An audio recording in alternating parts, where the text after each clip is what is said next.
paskatījos uz klientiem, sapratu, ja turpināšu bankā, ja nebūšu nekad tur, kur klienti ir. Darbā neierašanās, nepildīšana pienākumu, pazušana, tad viņu meklēšana. Es esmu katrā biznesā principā izgājis no paša sākuma. Es esmu gan bijis šofers, apkopējs, sagādnieks, meistars. Esmu darījis visu, un man ir arī viegli līdz ar to saprast. Ja man kāds saka, ka to nevar izdarīt, es saku, var, es to esmu darījis. Tas ir tāds sirds darbs. Izdarīt kaut ko foršu savai pilsētai, kur tu esi bijis. Un, ja katrs mēs bišķiņ kaut ko varētu pēc iespējām kaut ko izdarīt, tad tās mazpilsētas vēl dzīvotu, turpinātu attīstīties. Sveika, Lauri! Lauris Fišers pie mums šodien ciemos. Vairāku uzņēmumu īpašnieks, veidotājs, dibinātājs no saknītes, kā tu saki.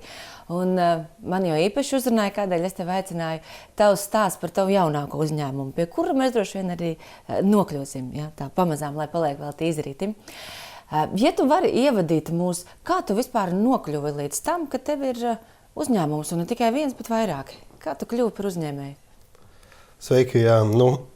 Doma vispār tā. Viss aizsākās bērnībā. Jā. Ļoti gribējās strādāt bankā. Tas bija arī sapnis. Tur arī aizgāju, pastrādāju. Paskatījos uz klientiem. Sapratu, ja turpināšu bankā, ja nebūšu nekad tur, kur klienti ir. Tad domāju, ka kaut kas ir jāsāk pašam. Un pētīju, skatījos, un ar ko tu vari uzsākt, ar to, ko vai nu tu pats proti, vai proti tava ģimene. Tā kā man tevs bija galdnieks, tad es izdomāju, ka jāatver mēbeļu ražotne. Un īsti nekā nesapratu. Braucu veikalos, zvanīju viņam, jautāju. Visi skatījās uz mani kā uz jaunu puisi, kurš nekā nesaprot, bet ejot uz priekšu, kaut kā sapratāmies, iemācījāmies, saņēmu pirmos punus, tie sadzīja. Kādi bija tavi pirmie puni? Bija daudz un dažādi. Man tā pozitīvā lieta, ko man iemācīja darbs kaut kur citur, bija tas pats darbs ar klientu. Es mācēju un zināju, kā vajag forši apkalpot klientu. Es ceru, ka tā ir arī mana tā lielākā pozitīvā īpašība, ko klienti novērtē. Un, protams, tur nāca arī daudz jaunas pieredzes ar darbiniekiem, darbā neierašanās, nepildīšana pienākumu, pazušana, tad viņu meklēšana, un ļoti daudz tādas lietas, kas likās normāli, cilvēki tā nedara, bet izrādās, ka nozarē tas bija pavisam ok, un daudz jau bija ar to samierinājušies un strādāja, un tad tu nedaudz pielāgojies tām lietām, saproti un strādā kaut kā, mēģini risināt tās ikdienas problēmas un ej uz priekšu. Un grūtākais jau ir tad, kad, ja tu esi tā kā lai pasaka, apzinīgs un gribi izpildīt apsolītajos termiņos. Un tu esi apzinīgs, Es esmu apzinīgs, jā. Es cenšos, varbūt kāds klients var teikt kaut kur bišķiņ pa labi, bet bišķiņ pa kreisi, bet vienmēr cenšamies izdarīt darbu un līdz galam kārtīgi, un man patīk kārtīgi izdarīti darbi. Bet, ja tu esi uzņēmējs, tu saproti, ka tas jau nav tikai no tevis atkarīgs. Tev ir apakšā komanda, un tad tev ir jāveido tā komanda, kurai tu vari uzticēties. Un, ja tev nav tās pieredzes, droši vien sākumā ir ļoti grūti saprast to cilvēku, sajust viņu, vai viņš būs īstais tavā komandā. Un ar gadiem, nezinu, daudz vai maz kopā pa visiem uzņēmumiem ir kādi 70 darbinieki. Daudziem strādāja vairāk par 10 gadiem kopā. It kā viņi apmierināti, nezinu, aiz muguras varbūt saka savādāk, bet cenšos viņus ievirzīt tajā savā domāšanā, izdarīt labāko, ko varam. Nevienmēr mums sanāk, atzīšos, ja kāds saka, ka viņam vienmēr sanāk ideāli, neticu. Mums sanāk gan ideāli, gan netik ideāli, bet mēs ejam, pārdaram, pamainam kaut ko, atvainojamies. Un, man liekas, svarīgākā tā īpašība uzņēmējiem ir arī tāda, ka ko es esmu novērojis, ka daudzi, kad kaut kas notiek, klusē, bet īstenībā ir jāiet un jārunā. Un to arī tad cilvēki novērtē. Un tas ir tas, kas virza to uzņēmēju darbību, iet, runāt, meklēt risinājumus, un, ja kļūdies, atzīt, palabot, un galvenais nepazust. Cik gados tu sāki? Kad bija tas, kad tu braukāji un zvanīji tētim? Cik tā jau man tagad ir? Tā kā jau vairs neskaiti to laiku, tad tas laiks virzās ļoti ātri, bet kopumā esmu biznesā 12 gadus, kaut kādos 25, 26 sāku. Un, tas bija tā, ka, ja šobrīd atskaties uz to periodu, tad dažreiz pat satiekoties ar tiem menedžeriem veikalos, tad viņi jau paši tur iesmēja, kā tu esi izaudzis, kā tu esi mainījies, un ka vairs nav tādu to muļķīgo jautājumu, bet tā ir. Man patīk, ka es esmu katrā biznesā principā izgājis no paša sākuma. Es esmu gan bijis šofers, apkopējs, sagādnieks, meistars. Esmu darījis visu, un man ir arī viegli līdz ar to saprast. Ja man kāds saka, ka to nevar izdarīt, es saku, var, es to esmu darījis. Un, protams, tam arvien, jo vairāk tev cilvēku, arvien mazāk laika tam paliek, lai kaut kur iesaistītos tādām lietām, jo ir svarīgas organizācijas lietas un tā tālāk. Bet, kā vienu no plusiem es uzskatu tas, ka es varu izdarīt to, ko dara mani darbinieki, es arī varu aiziet un pats izdarīt. Un mani klienti, vienā nozarē, kas ir būvniecībā, viņi man ir redzējuši, ka es arī tagad, ja vajag, palīdzu, nesu, uzkopju, vēl kaut ko izdaru. Un es esmu priecīgs, ka es arī pamanu kaut kādas problēmas uzņēmumā, kad tu esi iekšā, tu viņu to pamani un tu vari palabot. Ja tu esi no ārpuses, nevienmēr tu redzi, izskatās varbūt, ka viss ir labi, bet īstenībā ne tik labi. Kuras ir tās tavas nozares? Noliec mums rindiņā. Vispār ir tā, ka ar ko es sāku, tā bija mēbeļu ražošana. Tad arī netipiski sanāca ar vienu klientu satikos. Un viņš saka, vai es varētu arī viņam uzbūvēt sienu, jo nav ieradusies tur cita kompānija. Mēs tā kā saskatījāmies darbiniekam, ejam, uztaisīsim. Uztaisījām, tad viņš tur citu darbiņu piedāvāja, un tā mēs aizgājām būvniecībā. Mēbeļu ražošana tad vispār vairs nav, ja tas ir jau paralēli? Tas ir paralēli, jā, bet tas tā ir mazs procents tajā visā.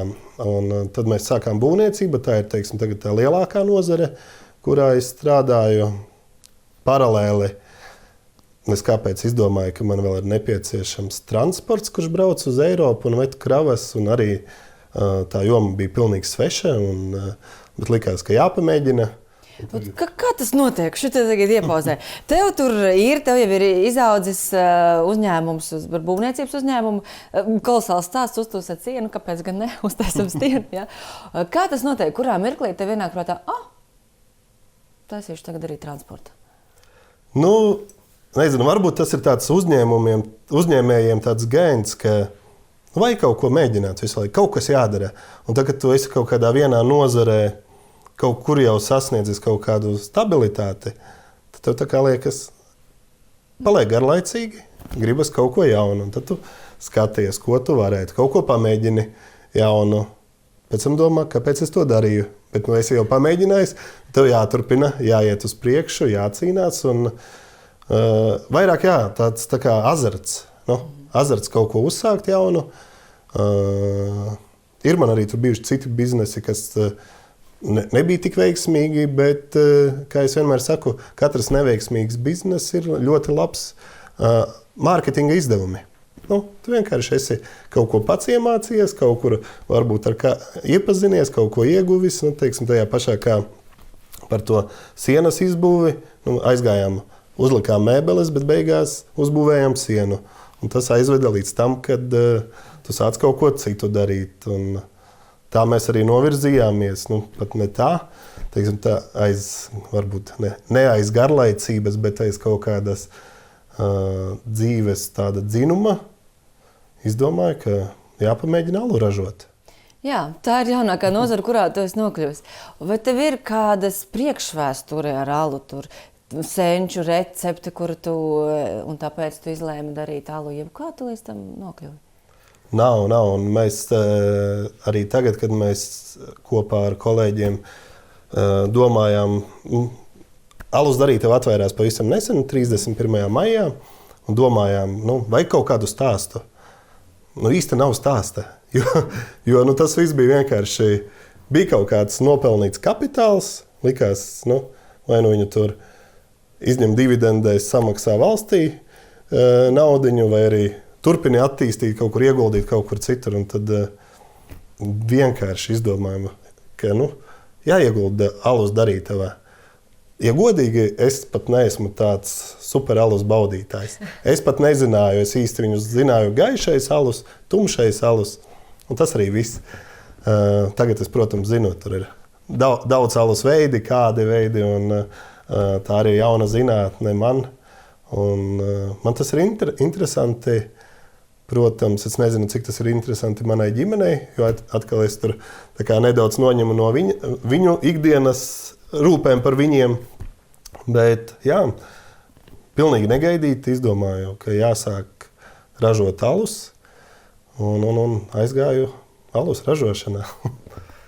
Šis ir trešais, jeb nē, tu teici, ka tev ir bijuši arī neveiksmīgi vēl citi biznesa mēģinājumi pa vidu. Jā. Kurš šis sanāk? Tad biznesa senākais mēģinājums. Kurš nesanāca? Vai kurš? Es domāju, cik kopā ir tavi mēģinājumi? Tev tagad ir 2 veiksmīgi, 3. procesā, un ir bijuši vēl neveiksmīgie. Cik kopā tu biznesus vai uzņēmumus mēģinājis veidot vai nozarēs? Man vēl bija 2. Viens bija ar parādu piedziņu. Un ar oficiālu bankrotu? Jā. Nē, nebija bankrots īstenībā. Tur bija licencēšanās, bija posms, kad vajadzēja licencēties. Tā licencēšanās bija pārāk dārga. Un mēs vienkārši, es tur ar vēl vienu kolēģi izlēmu, un tad mēs izlēmām, ka tas neatmaksājas to darīt, un mēs tā kā pārtraucām. Un tāpēc, tā kā tu pamēģināji, apnika vai nesanāca, vai beidzās tā apetīte, ka liekas interesanti, un tad jāprot ir arī atvērt, un jāprot arī aizvērt. Jo ir tā, ka lielai daļai problēma ir tā, ka iet slikti. Un Latvijā nav viegli uzņēmējdarbībā. Bet tev ir jāzina, šī nozare ir sevi izsmēlusi, novelc līniju, ej kaut kur citur. Kā tu to pielēmi? Pēc kā tu skaties? Tas ir vienkārši sajūtas. Jā. Tad, kad tev sajūtas, un tad, kad tu atver kontu, un ja tu redzi, ka tur ir ar nevis nāk klāt, bet iet tikai nost, tad vajag rīkoties, kamēr nav mīnusā. Un tāpēc ir jābūt tādām sajūtām. Ir labi, dari, nav labi, vari vēl pamēģināt darīt, bet ja tu esi izdarījis visu no sirdsapziņas un ko vien varētu, tad ir labāk laiks aizvērt un vienkārši mēģināt kaut ko citu.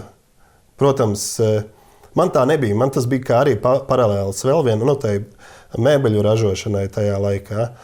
Un, līdz ar to tā kā viegli bija aizvērt un turpināt kaut kur jau esošajā biznesā. Grūtāk ir, man liekas, ka aizvērt un tad saņemties otrais uzsākt. Jo tev ir jādomā par ienākumiem, jādomā, kā tu šobrīd ar tiem pašiem aptuveni 70 darbiniekiem, viņi algu grib konkrētajā datumā, un tev ir jāizdara jebkas, lai tu viņiem samaksātu, jo tas ir pats svarīgākais cilvēkam saņemt savu naudu noteiktajā datumā.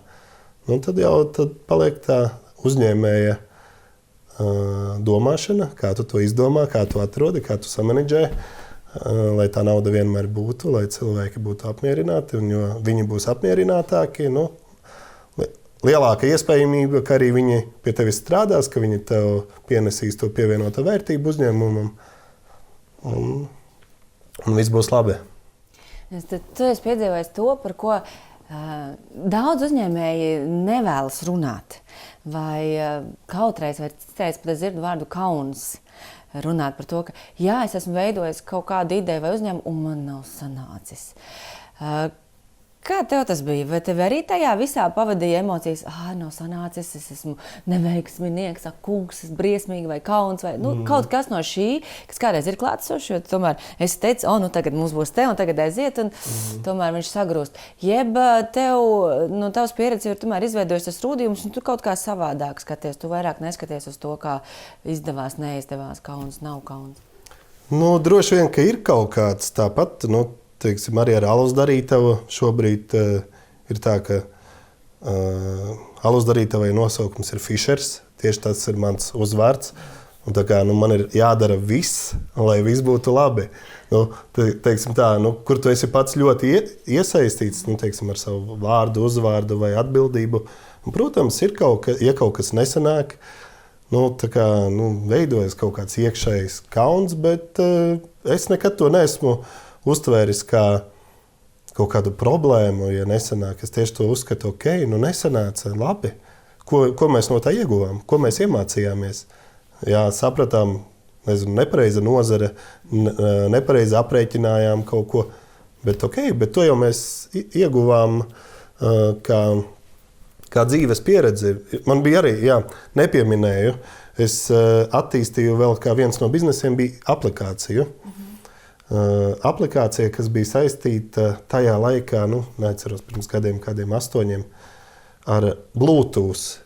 Tādi iBikoni veikalos izvietoja. Mūsu ideja bija tā, izvieto veikalā to iBikonu, tur aplikāciju ej garām, un tev atnāk tā kā šodien īpašais piedāvājums ir tas. Mēs to ideju attīstījām ar kolēģi un bijām ļoti iekšā tajā visā un ieinteresēti, bet pēc tam, pēc kāda pusgada sapratām, ka visiem svarīgāka bija baterijas ilgmūžība, un visi to Bluetooth atslēdza. Jā, bet tur mēs iemācījāmies daudzas lietas, kas ir tieši ar sevis pozicionēšanu, kā pārdot produktu, kā par sevi painformēt presei, jo tur izrādās, ka tas nemaz nav tik vienkārši. Ja es kādreiz domāju, ka visi kādu ziņu par kaut ko paņem tik vienkārši, tad izrādās, ka nē, tas ir vēl viens slepenais tirgus, kā ar viņu ir jāstrādā. Ar savu valdes darītavu jūs neesat Rīgā, jūs neesat pilsētas epicentrā, jūs esat Staicelē. Ja? Viesītē. Viesītē, jā. Pilnīgi prom. Kā tas ir veidot savu valdes darītavu un savu vietu Viesītē? Nevis lielajā pilsētā. Tur ir savi plusi, savi mīnusi. Viesīte ir izvēlēta, tāpēc, ka tā ir mana dzimtā pilsēta. Plusi ir tādi, ka pilsētiņa ir maza. Ir sava tāda, teiksim, tā komūna atbalstošā, kas veidojas apkārtnē. Jo, kā jau laukos, tās uzņēmēja darbība ir salīdzinoši niecīga. Un tad katrs uzņēmums, kurš kaut ko dara, apkārt tam veidojas cilvēki, kuri viņus atbalsta. Kas ir savs pienesums tam visam? Protams, ja mēs skatāmies uz darbiniekiem, tad darbinieki pārsvarā visi izvēlas braukt uz Rīgu strādāt. Un tad mazpilsētā ir tas, kas ir, tas ir. Bet, kā es redzu, ka tie, kas ir, viņi ir uzticami darbinieki, viņi ir ieinteresēti strādāt. Un, es esmu priecīgs, ka šobrīd mēs tur nodrošinam 7 darba vietas. Un forši, tur veidojas, ka būs tur arī meitenes, būs bērni, varbūt viņi paliks pilsētā, dzīvos turpat, līdz ar to neizslēgs vidusskolu. Un, tā kā attīstīsies tas, protams, ir arī mīnusi. Tie mīnusi ir tā pirktspēja ir tā kā Rīgā, visas lielās noliktavas ir Rīgā, tad visa produkcija tev ir jāierēķina, ka ir jāatved uz Rīgu. Un līdz ar to, it kā ir kaut kāds labums, bet tajā pašā laikā ir kaut kādi lielāki izdevumi. Bet tas, mana tā doma ir tāda, ka tomēr tas ir tāds sirds darbs, izdarīt kaut ko foršu savai pilsētai, kur tu esi bijis. Un ja katrs mēs bišķiņ kaut ko varētu pēc iespējām kaut ko izdarīt, tad tās mazpilsētas vēl dzīvotu turpinātu attīstīties. Un es nezinu, kā mums beigsies šis stāsts. Varbūt mēs pēc 10 gadiem runāsim par labu vai sliktu lietu, bet man patīk tas lauku miers. Tur nav tādas, man arī vecāki dzīvo no vecāku mājām līdz darbam. Tas ir 2 minūtes Rīgā tu pavadi. 2 stundas citreiz, lai kaut kur nokļūtu. Un forša vietiņa, kur kaut ko darīt un attīstīt laukus. Protams, ka laukiem vajag uzņēmējus, ļoti vajag. Un, jo būs vairāk, jo vairāk arī tur veidosies kaut kādas tās uzņēmēju kopienas.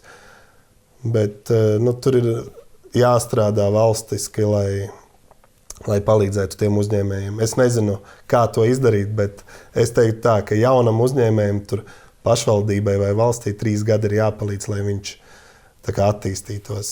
Paldies Dievam, man ir citi biznesi, kas var palīdzēt, bet es redzu apkārtnē, ka forši uzsāk. Ir cilvēki aprēķinājuši, ka viņiem vajag, 100 000, lai atvērtu biznesu. Atvēra, to 100 000 aizņēmās, Eiropas naudas un tā tālāk. Bet tev jau vēl ir jāturpina strādāt. Ar to jau viss nebeidzas, ka tu atvēri. Un tieši tas ir tas, kas būtu tāds valstiska palīdzība, lai tie uzņēmēji turpinātu tur strādāt. Jo es pats skatos uz visām nozarēm, kurās es esmu strādājis. Tie ir 3-5 gadi, kad tu nokļūsti tādā beidzot varu bišķiņu atelpot. Līdz tam tu vienkārši strādā. Jā, tas ir skaitlis, ko es arī daudz dzirdu apkārt. 1. gads ir vispār miskastē izmetams. 2. ir tāds, kad vai nu tev attaust maza cerība, ka varbūt tomēr izdosies, ja tev liekas, ka ir vēl trakāk, tad ir 3. jātiek pāri. Un tad līdz tiem 5, kad jau, ja tur tiki, tad iespējams sāks kaut kas sanākt. Tu saki par to, ka ārpus Rīgas ir sarežģīti veidot savu biznesu un uzņēmējdarbību, ka tas atbalsts ir vajadzīgs savādāks. Un es dzirdu, ka Viesīte, varbūt tā dzirdu nepareizi, ka tā ir ļoti apzināti izvēlēta vieta, jo tas ir tavs mājas, tā ir vieta, kur tu gribi dot atpakaļ. Un tas dod motivāciju izturēt arī tad, kad ir šķērsām. Kad ir grūti, jā. Viss ir galīgi grūti, droši vien būs vēl ilgi grūti, un es tev ļoti jūtu līdz tajā, jā. Zinu šo sajūtu. Varbūt, ka tev tavā pieredzē, vai iespējams mācoties no tavām iepriekšējām uzņēmējdarbībām, kas jau ir izdevušās, ir kaut kādas lietas, ar kurām tu pats sev palīdzi, kā tikt galā tad, kad ir grūti. Jo iespējams es veidošu uzņēmējdarbību arī, piemēram, Viesītē, kāpēc ne? Taču man nav tur sakņu, un man nav tur emocionāls piesaistes, līdz ar to man motivācija ir mazāka. Kur un kā smelties to spēku? Turpināt un noticēt, ka 2., 3. un 4. gadā ir, ka tas 5. tomēr pienāks priecīgs. Tur katram individuāli. Galvenais, kā es visam esmu piegājis, visām lietām, tev jābūt ir daudz darbam. Tev vajag radīt tādus apstākļus, lai tev ir ko darīt. Peļņa ir svarīga, bet viņa veidosies kaut kad vēlāk, bet galvenais, lai tev ir ko darīt, ko pārdot. Un ja tev tas ir, būs smagi, bet tas tevi motivē darīt un nedomāt par to slikto. Pats darbs rada tādu pozitīvo to. Tu redzi, ka tev ir jādara, tur varbūt ne tik labi, ne tik slikti, bet tu tikai dari. Un tad tev nav tās domas par to, vai būs labi, vai būs slikti, un es tagad kā to pārdzīvot. Es saku, man patīk, kad ir darbs. Un, ja viņa ir vairāk, jo es esmu laimīgāks un es varu izdarīt daudz vairāk, un tajā dienā, kad man nav darba, tad es vienkārši sēžu, domāju, un nekas uz priekšu neiet. Vajag tikai meklēt darbu, iet runāt. Mana pieredze ir tas, ka tu sevi vari motivēt, ja tu darīsi, un tad tu kaut kad jau kaut kur nokļūsi. Tā kā būs grūti brīži, un viņi būs bieži. Cik bieži? Man tagad ir tā grūti jau atskatīties. It kā jau vairs nav tik grūti, bet tā kopumā skatoties, ir tā, ka tu vakarā aizej mājās un domā, kāpēc es to daru. Un tu to domā 1 mēnesi, 2 mēnesi, 3 mēnesi. Un tad to motivāciju priekš sevis vajag diezgan augstu, lai turpinātu tajā. Bet galvenais ir sevi nomotivēt, jo nekurš bizness nenāk viegli, it īpaši pie to iedzīvotāju skaita, kas mums ir Latvijā. Te vajag zināt, ko pārdot. Un es nezinu, varbūt tā ir tā mana pieredze bankās, vai arī es vienmēr tā uzskatu, ka kādreiz es nekad negribēju strādāt klientu apkalpošanā. Tas bija pats sliktākais, kas vien varēja būt. Un es krīzes 2008. gadā nokļuvu pie lodziņa bankā strādāt. Un tas man bija tik grūti sevi pārvarēt. Katru dienu tev nāk tas klients, kaut ko stāsta problēmas un tā tālāk. Bet tas man deva ļoti labu rūdījumu, pieredzi un plus vēl tā, teiksim, matemātiskā domāšana vispārējais. Biznesā jau ir jāmāk saskaitīt naudu un jāapkalpo klients. Ja tu to vari izdarīt, tad plus mīnus jābūt labi. Es arī šo parasti saku, pati nāk no klienta apkalpošanas jomas, arī 5 gadus uz telefonu zvaniem atbildēju, zinu pilnmēnes klientus un visu šo. Un vienmēr saku katram, kurš ir bijis šajā jomā, tas ir labākais, ko tu vari darīt, jo īpaši savas karjeras sākumā. Tā iemāca saprast, klausīties, dzirdēt, pieņemt to dažādību un tam visam pielāgoties un rūdījumu. Brīnišķīgi, tur nekur citur viņi nevar iegūt. Tas gan. Vai tev ir jau kaut kādas formulas? Vai iespējams kaut kas, kas ir iepriekšējos tavos uzņēmumos, ir izdevušies un ir neizdevušies, tās mācības, kuras tu esi apguvis, kuras tu jau esi priekš sevis izveidojis? Šī tāda schēma vai šāda formula, kuru tu pielieto un izmanto, piemēram, Fischer alus arī tavas gadījumā, lai viņa ietu raitāk uz priekšu? Es to esmu sapratis ar, tieši to, ar to klientu apkalpošanu, ka pircējiem patīk parunāt ar saimnieku. Ja tu gribi pārdot, tad lielai daļai tu aizbrauc pie klienta, un viņš arī ir uzņēmējs. Un tad viņš jau grib satikties. 2 uzņēmējiem ir jāsatiekas parunāties. Mana tā formula ir tāda, ka ir patīkami aizbraukt pie klienta, un viņam likt sajusties, ka viņš ir gaidīts, ka tieši es esmu atbraucis viņam piedāvāt to produkciju, un to es arī ļoti cenšos izmantot un tikties ar klientiem, piedāvāt, stāstīt. Laikā, kad es varu, tad es esmu alus darītavā un arī novadu ekskursijas, un parasti tas dod visiem to pievienoto vērtību, kad viņi redz, ka forši pats īpašnieks izstāsta, parāda. Es nekad neslēpju, stāstu, cik grūti, cik viegli vai kas ir bijis un kā tas ir nācis. Un būt pašam, tas ir pats labākais, ko tu vari nodot citiem. Nebūt samākslotam un izstāstīt, kā arī bija, kā tas viss tika veidots un kāds tu esi. Un, kādam patīk, kādam nepatīk. Pārsvarā patīk, vismaz tā saka. Acīs jau neteiksim, tur pēc tam varbūt ierakstīs komentāriņā. Es absolūti pievienojos tā sajūta, kad tu tiecies ar cilvēku, kas to ir radījis, tu tiešām arī iegūsti viņa vīziju, viņa skatījumu, viņa patiesību no pirmavota, ja neviens viņu nevar nokopēt. Un tāpat laikā uzņēmumi ir jāaudzē, scalable business un vispārējais.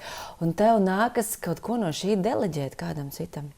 Kā un vai tavā pieredzē to var izdarīt, ka ir cilvēki, kuri var kļūt par otru mani kaut kādā jomā, piemēram, tajā pašā klienta, nevis vienkārši pārdošanā piesaistē, bet vīzijas nodošanā, emocijas nodošanā, un kuriem es varu šo deleģēt. Kā un vai var šādus cilvēkus izveidot? Var, pēc pieredzes grūti. Jo ir tā, ka, nezinu, tas ir mana dzīves pieredze un piemērs. Man ir sajūta, ka es vienmēr daru labāk. Bet, protams, ne jau tā arī ir, bet, ja tu gribi būt uzņēmējs, tev ir kaut kādā brīdī jāsajūt, ka tu vari atdot kādam citam, nodot viņam to informāciju un pieņemt to, ka viņš izdarīs pēc labākās sirdsapziņas. Un tev tie darbinieki ir jāmotivē tā, lai viņš sajūtas, ka viņš nevis stāsta, ka tas ir kaut kāds uzņēmums, bet mēs ka tie esam mēs. Un ko mēs pasniedzam citiem, ir to, ko mēs paši esam ražojuši. Līdz ar to mani darbinieki pārsvarā arī ir iesaistīti dažādās jomās. Piemēram, meitenes no kafejnīcas, viņas citreiz arī aiziet uz ar etiķetēm aplīmē pudeles. Viņas zina, kā tas notiek, viņas visas ir iekšā, un līdz ar to, ja kāda etiķete būs šķība, tad viņas arī kafejnīcā, kad pārdos tālāk, paskatīsies un sapratīs, ka nav smuki, nākamreiz jāizdara labāk. Un tas rada tādu atbildību, ka mēs paši visu ražojam, paši radam, un tu dod kā cilvēkam to iespēju redzēt, kā tas notiek, kā lai pats arī izdara un saņem to gala produkciju. Un par to cilvēku, kā viņam atrast uzticamu, grūti, es nezinu. Pa šiem gadiem es esmu priecīgs, ka man ir tādi cilvēki un nemazums vien, kam var nodot. Bet varbūt es vēl neesmu arī izaudzis līdz tam līmenim, kad es varu 100% atdot to visu viņiem un pats neuztraukties, jo es pārāk ielienu visā iekšā. Man patīk zināt, uzzvanīt, pajautāt un saprast, un tas man dod tādu miera sajūtu par to, ka viss būs labi. Un dažreiz, kad es to nedaru, tad man ir lielāks satraukums par to, kas varētu būt. Kaut gan parasti jau viss ir labi, bet gribas būt tajā iekšā un, laikam, vēl ir jāizaug līdz tam, lai es varētu droši teikt, ka jā, es esmu atdevis un pats aizbraukt, makšķerēt un aizmirst par to. Bet tas droši vien neesmu es. Tā varbūt ir kādā grāmatā rakstīts, ka tā ir jādara un jāspēj deleģēt visus darbus, bet man patīk būt pašam arī iekšā tajā visā. Un dažreiz nogurdinoši, dažreiz labāk, kaut kuru brīdi. Par grāmatām runājot, vai tu mācies, izzini kaut kā arī uzņēmēja darbību, būt uzņēmējam, būt vadītājam, jo tev ir kaut kādas grāmatas, vai tu ej kursos un mācies, kā tu sevi profesionāli pilnveido šajā jomā, un vai tam vispār ir laika, ja tev ir 3 uzņēmumi? Jā, īsti nē. Protams, esmu tur lasījis, bet es esmu tāds visu grāmatu pretinieks. Nevis tikai kā grāmata, bet man patīk savu viedokli uzskatīt, ka viņš ir pareizais, nevis tā kā ir rakstīts, un izmēģināt pašam un saprast, vai tas ir pieņemami vai nav pieņemami. Kaut ko, protams, kāda grāmata dod, bet pateikšu godīgi, pēdējos 3 gados esmu izlasījis tikai vienu grāmatu, un tas ir par alus brūvēšanu Latvijā. Jo tā bija nepieciešamība, lai saprastu, kur arī jāpasakās kolēģiem, kas ir saistīti ar alus biznesu jau ilgāku laiku. Viņi paši ir izdevuši tādu, kā lai saka, alus pamati muļķiem, ar ko ir jāsāk, lai saprastu, kas ir kas. Un, to nozarēs esmu tagad, negribu teikt, ka esmu profesionālis, bet esmu apguvis, esmu sapratis, mācos. Esmu mainījis arī savas garšu un kāpiņas, jo līdz tam man likās, ka visi ali garšo vienādi. Bet pagaršojot dažādus, tu saproti, ka tomēr ir arī saldāks, rūgtāks apiņu sajūti. Un, līdz ar to uz tavu jautājumu atbildot, īsti šobrīd grāmatām nav laika, jo ne tikai biznesa ir, bet vēl arī mājās 3 bērni. Tā kā es ceru, ka, ko es lasīšu, ka tās būs 1. 2. klases grāmatas. Pasaku grāmatas, jā. Nav bijis, nav īsti laika. Jo, ja man jautā, to var tikai mana sieva apliecināt, godīgi es strādāju, kad uzsāku biznesu no 5 rītā līdz 10 vakarā. Un sestdienās, svētdienās, labi, tagad bišķiņi ir mainījies, tagad nav tik traki, bet joprojām es no rīta kā ceļos, es esmu prom, vakarā esmu atpakaļ un viņa nesamelos, es strādāju pie datora bieži. Strādāju, kaut ko daru, kaut ko, lai paspētu. Jo tev vairāk ir to biznesu, jo tev vairāk ir arī tās neizdarītie darbi. kurus tu vari izdarīt tā kā pats, jo ir tās lietas, no kurām tu esi atkarīgs, no kuras biznesa ir atkarīgs tikai no tevis. Un, ja pa dienu tu risini tekošās problēmas, tad vakarā tu vari kaut ko padomāt, kaut ko izdarīt tādu, kas ir globālāk tiem uzņēmumiem nepieciešams. Pēc visa šī tev joprojām ir sieva, kura nav aizgājusi prom. Ja? Paldies viņai. 3 bērni procesā radušies. Tātad kaut kas tur ir kārtībā. Ja? Un tas būs tas mans jautājums, jo reizēm šo arī var dzirdēt apkārt. Jā, es esmu ļoti darbā vai daudzos biznesos, cieši mana ģimenes dzīve. Ir kaut kādas lietas, kas to palīdz balansēt, un kaut kāda recepte, kuru tu esi atradis, kāpēc jūs tiekat ar to galā, un tu vari arī šo izbalansēt. Kas ir tās lietas? Es teikšu tā, ja kāds jautā padomu, tad taisiet biznesu, kamēr esiet jauni. Un sāciet to jauni, mēģinat, ieskrienat sienās, saprotat, kļūdaties. Un tad jūs jau pēc tam, kad būs tie bērni un vispārējais, tu tā kā jau mācēsi to izbalansēt. Jo manā gadījumā ir tā, ka es saku, ka man patīk, kad ir daudz darba, es varu darīt vienu lietu un pārslēgties no viena biznesa uz otru. Un bērni ir arī kā mans 4. bizness.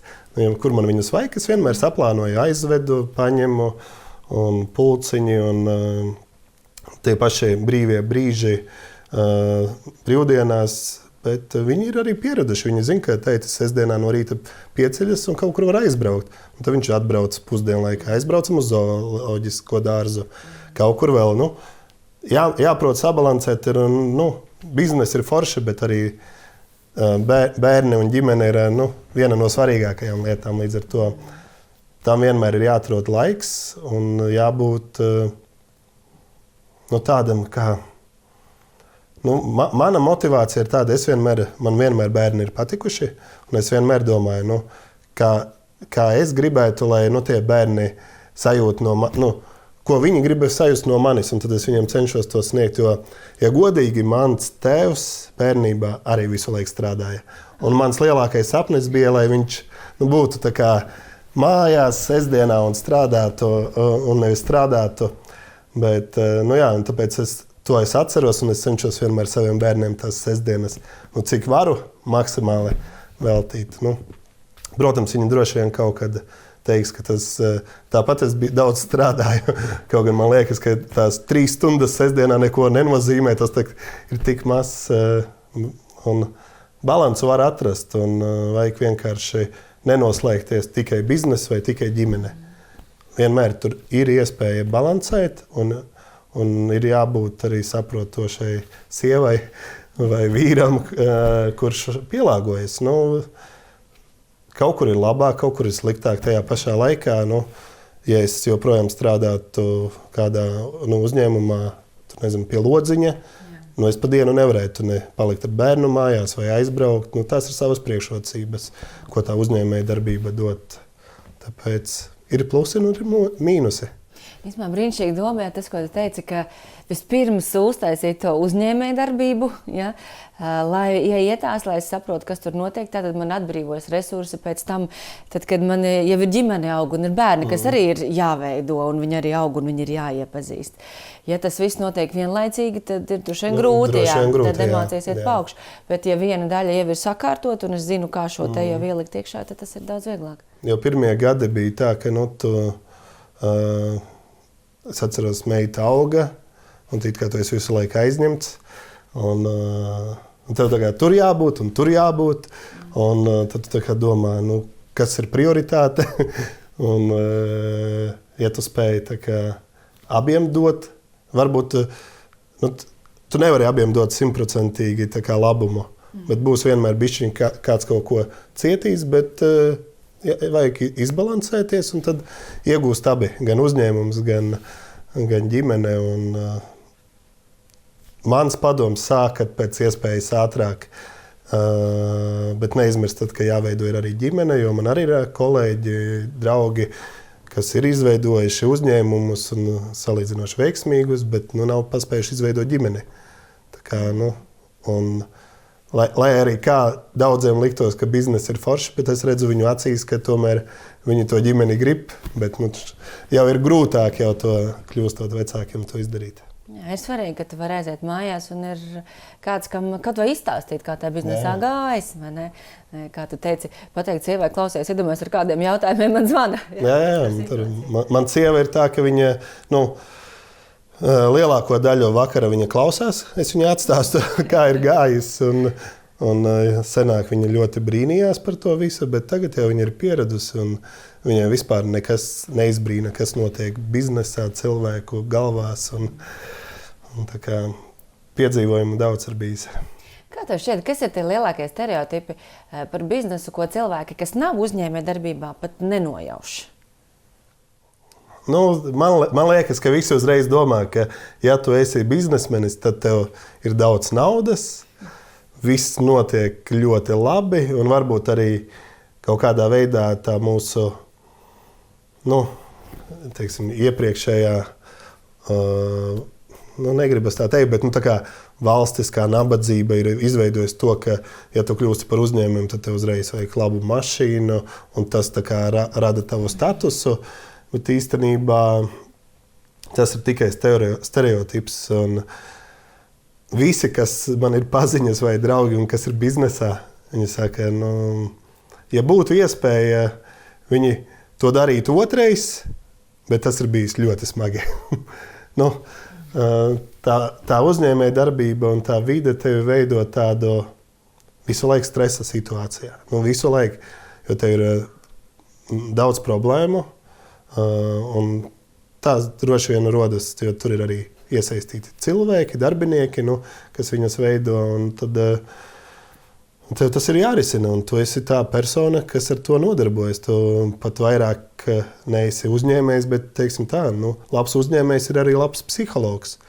Jo viņš palīdz tikt ar kaut kādām ikdienas problēmām gan darbiniekiem, tad tev ir jātiek galā ar klientu, apmierinātu un neapmierinātu. Un tu esi tāds labs psihologs, kurš strādā ar visu savu komandu un mēģina viņu motivēt, nomierināt vai palīdzēt kādā situācijā. Klausies, izklausās gandrīz pēc mazohisma. Ja? Visu laiku stress, nevar zināt, nauda būs vai nebūs. Ja būs, viņa primāri ir jāsamaksā darbiniekiem, tur tev varbūt pēdējiem kaut kas paliek pāri. Visu laiku neparedzamība, neprognozējumība, var sanākt, nevar sanākt. Kāpēc tu to dari? Es citreiz tieši par to vienmēr domāju. Tā kā, piemēram, viss varētu kādu biznesu tā kā apgriezt, kurš varbūt ir sliktāki rādītāji.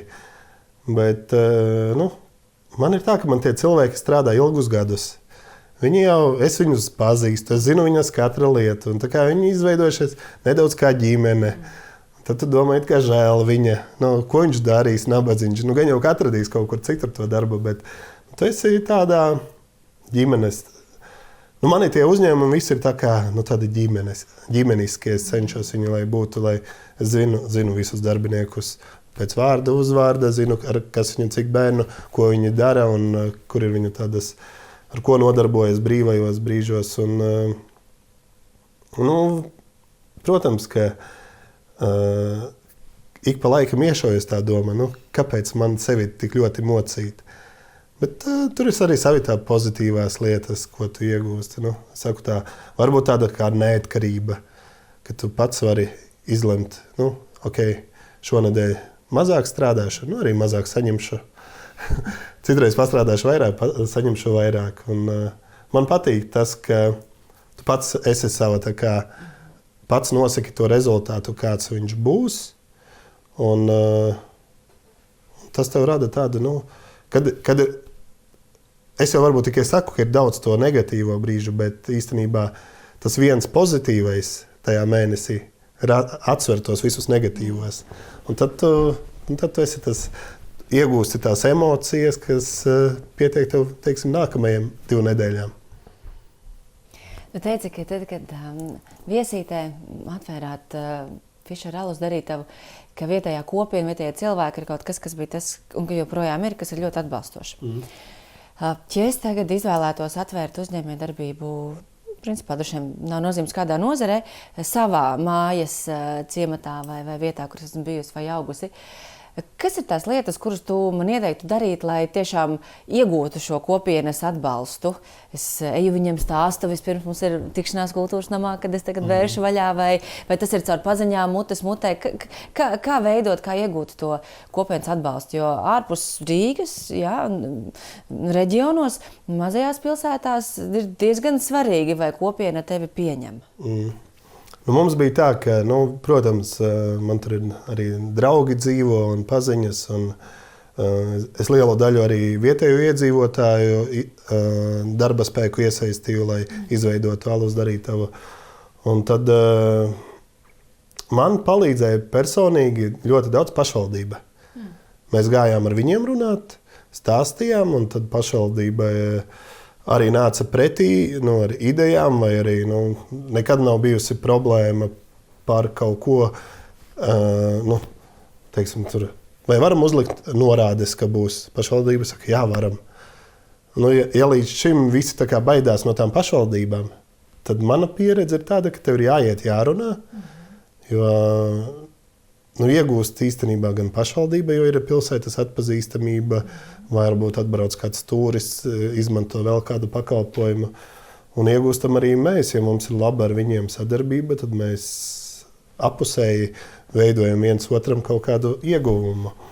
Un vietēji iedzīvotāji, es domāju, tas ir tāds, es pateikšu vienu, mums ir jāmācās no kaimiņiem lietuviešiem.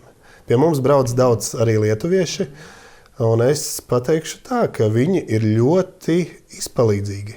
Pat mums viņi dod idejas, piedāvā vienmēr, piemēram, tur atbrauc arī, kas ir alus darītava Lietuvā. Viņš man uzreiz iedod kontaktu, Klau, šitam ir jāzvana par šito, šitam par šito, un izstāsta. It kā konkurenti, jā? It kā konkurents, jā, bet tajā pašā laikā, viņš jau tam ir izgājis cauri, un viņš palīdz. Un tā doma ir tāda, ka mums ir savi jāatbalsta cilvēki, un viņiem ir jāpalīdz. Un nevajag būt skaudīgiem, bet vajag iet, ja tu redzi, kad ir kāds kaut ko dara, tad tu eji palīdzi viņam un pērc, tāpēc, ka, ka tu viņu pazīsti, vai viņš ir tavā reģionā. Un tāds labs dzīves piemērs arī, ko es pats cenšos izmantot savādāk, tad man citreiz tur zvana kāds draugs. Saka, Klau, tu vari man izdarīt, bet par velti. Jā. Es saku, labi, es varu palīdzēt izdarīt, bet mana tā doma ir tāda, ja tas ir draugs, un viņš kaut ko ražo vai rada, tu tieši tāpēc no viņa nopērc. Pat vari nopirkt nedaudz dārgāk nekā, lai tu viņu atbalstītu. Jo, ja tu no viņa paņemsi bez maksas, tu viņam neuzlabosi situāciju, tu uzlabosi tikai sev. Mums vajag palīdzēt vienam otram, dalīties ar informāciju. Es teikšu tā, ka tajā alus biznesā un nozarē visi ir tie, kas ir mazās alus darītavas, ir ļoti, ļoti izpalīdzīgi. Es varu uzzvanīt, man jau ir tur, teiksim, no vienas brūža ir iedota tur iekārta, no citas ir iedots kaut kas cits. Es viņiem esmu iedevis, un mēs mainamies ar informāciju. Un, tādā veidā cenšamies to alus nozari arī pasniegt Latvijā kā vienu no tautsaimniecības nozare. Jo, varbūt tas ir tāds, tas uzskats ir par to alkoholu, un jaunā moda ir tas, ka tas nav vajadzīgs, bet mēs uzskatām, ka alus jau nav kaitēklis. Tas ir tāds prieku svinēšanas līdzeklis, un viņu vajag lietot, bet prātīgi lietot, un tad visi būs labi. Un, nevar jau runāt, ka visi saka, jā, Latvijā nodzeras, bet Vācijā patēra alkoholu daudz vairāk, un tur cilvēki nenodzeras. Tāpēc mēs cenšamies to alus nozari kopīgiem spēkiem, visas mazās alus darītavas izveidot kā nacionālais ārstēšanās līdzeklis pret depresiju. Tas arī ir tomēr vēsturiski no mūsu tādiem tautas dzērieniem. Tieši tā. Ko brūvē uz kāzām, uz lieliem svētkiem, uz godībām. Jā, tas, ko tu saki par sadarbību, cik interesants, to tiešām ļoti daudz dzird runājoties arī ar uzņēmējiem, ka un varbūt tas ir pat viens no mītiem. Jo no malas, kad es neesmu uzņēmēja darbībā, tad man liekas, tur konkurenti, un vai man dieniņa, ka tik tur kādam palīdzēt, un visu sev un sev. Kad tu pārēji tajā otrajā pusē, un tu saproti, ko nozīmē uzņēmēja darbība, veidojas daudz savādāk skatījums, un patiešām tos cilvēkus tu viņus neredzi kā konkurentus. Tu viņus redzi kā sadarbības partneris, tu zini, ka jūs kopā īstenībā varat vairāk, un tu vēl ieraugi arī to uzņēmēju, to cilvēku aiz tā visu, un tu saproti, ka viņam arī vakaros ir, kāpēc es šito darīju, un varbūt es viņam varu kaut kā vienkārši atvieglot tā dzīvi. Jā, tā sadarbība traka būtiska lieta. Jo tur jau ir tā, pat dažādās nozarēs, tu jau vari viņam palīdzēt, tīri ar kaut kādu. Kāpēc šobrīd ir tādas populāras tās uzņēmēju kopienas? Jo viņi vienkārši satiekas, un tur varbūt man nevajag tavu pakalpojumu, bet drauga draugam vajadzēs. Un es iesaku tevi, tu iesaki mani, un tas produkcija griežas tajā, teiksim, lokālajā vidē un viens otru atbalsta. Un starpā jau arī izveidojas tie jaunie biznesi, kad tu saproti, ka man ir alus, tev ir, tur glāzes, saliekam kopā, un viens izveido kaut kādu citu vēl nozari, un tas izveidojas jauns biznes. Un labāk, lai tas biznes veidojas pie mums, nevis ienāk kāds no ārpuses, un tad viņu izveido. Tāpēc ir nepieciešama tā griba mēģināt, riskēt, paklupt un atkal piecelties. Griba mēģināt, riskēt, paklupt un piecelties. Jā. Jā, ļoti labs teikums, kurš absolūti raksturo, vai ne, visu uzņēmēju darbību. Un es dzirdēju arī tavos vārdos, dodoties uz mazajām pilsētām, to atbalstu no pašvaldības, kas arī nebūs pirmā lieta, kas ienāk prātā, pirmo reizi kļūstot par uzņēmēju, un pilnīgi piekrīt, man bija līdzīgi ar manu sadarbības partneri, kad mēs veidojām Vidzemes izaugsmes centru. Es neiedomājos, viņa pirmais teiks bija ejams pašvaldību. Izrādās, jā, man liekas, nē, latvietim visu jādara pašam, jātiek galā un nevienam neko nedrīkst teikt, bet tieši otrādi, ej pie kopienas, ej pie cilvēkiem, sadarbojies, palīdzi citiem, ej pie pašvaldības stāsti vaicā, un tā jau arī tā valsts ekonomika notiek un sāk griezties un veidojas tā izpratne. Jā, ir jau tā, ka tomēr tas uzņēmējs ir tāds lepns cilvēks, bieži, un liekas, ka visu izdarīšu es pats, bet bieži jau tu arī pats sevi tā kā pavājini tajā jomā, jo tu domā, ka es pats, un tu neredzi kaut kādas mazas lietiņas, ar kuras tu varētu palabot, un viss aiziet. Un tad ir kāds no malas, kas tev pamana, kas tev palīdz. Un, es nezinu, man, ja mēs skatāmies pēc tādas pieredzes, arī tajās citās jomās, man vienmēr ir bijuši kādi uzņēmēji, kas strādā tajā pašā nozarē, un viņi pasaka, Klau, šito varētu tā izdarīt. Es daru tā. Ja viņš dara, un tur ir labi, tad jāpamēģina arī tā darīt. Kaut kā, nezinu, vai tas ir atkarīgs no cilvēka.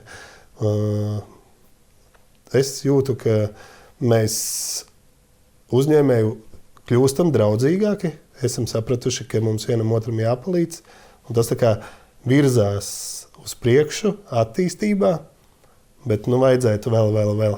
Jo mēs savādāk esam pārāk mazs un pārāk grūti mums iet. Jā, mums ir vairāk jābūt kopā. Jā. Tu esi Domājā. Domāja, tā ir vieta, kur var atbraukt vienatnē, vadīti ar supervīzijām, ar uzdevumiem, padomāt un parisināt sev aktuāls profesionālos jautājumus, kuriem ikdienā vienkārši nav laika. Jo tad tas, tad darbi, tad bērni, tad vispārējais, un vajadzētu padomāt, bet nav laika padomāt. Ja tu būtu Domājā, kas būtu tā tava aktuālā lieta, par kuru tu gribētu padomāt, bet pagaidām vēl nav sanācis laika? Droši vien vairāk tāds